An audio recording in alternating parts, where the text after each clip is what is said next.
MP चुनाव में BJP की रणनीति तैयार। इस रिपोर्ट के आधार पर तय होगा टिकट कटेगा या मिलेगा। मध्य प्रदेश में भाजपा मैदानी हकीकत का 7 दिन तक अध्ययन करने के बाद अब 4 राज्यों के प्रवासी विधायक केंद्रीय नेतृत्व को अपनी रिपोर्ट सौंपेंगे।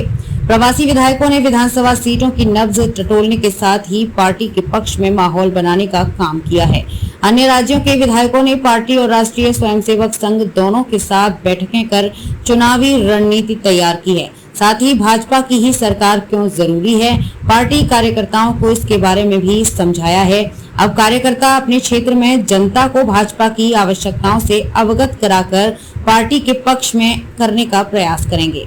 बता दें कि 19 अगस्त को उत्तर प्रदेश, गुजरात, महाराष्ट्र और बिहार राज्य के भाजपा विधायकों को भोपाल में एक दिन का प्रशिक्षण दिया गया था, जिसके बाद उन्हें अलग अलग विधानसभा क्षेत्र में भेजा गया। चारों राज्यों के भाजपा विधायकों ने 7 दिनों में विधानसभावार भाजपा और कांग्रेस की स्थिति के बारे में पार्टी कार्यकर्ताओं सहित जनता को अवगत कराया। प्रवासी विधायकों ने कांग्रेस की विफलता और भाजपा की सफलता का रिपोर्ट कार्ड पत्रकार वार्ता कर जनता के बीच रखा।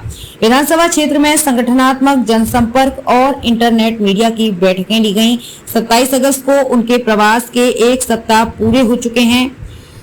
प्रवासी विधायकों ने 230 विधानसभाओं में कार्यकर्ताओं के साथ रहकर चुनावी माहौल समझा और अपने अनुभव कार्यकर्ताओं के साथ साझा किए। अन्य राज्यों के विधायक अब विधानसभावार रिपोर्ट तैयार करके केंद्रीय नेतृत्व को सौंपेंगे।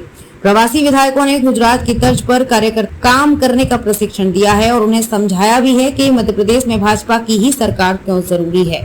51% वोट शेयर का लक्ष्य तय कर कार्य योजना बनाई गई। विधायकों ने मंडल से बूथ तक बैठकें कर अपने अपने राज्यों के अनुभव से भी कार्यकर्ताओं को अवगत कराया है। विधायकों ने ये भी अध्ययन किया है कि मध्य प्रदेश विधानसभा के परिणामों को लेकर लोकसभा चुनाव 2024 पर कितना असर पड़ेगा।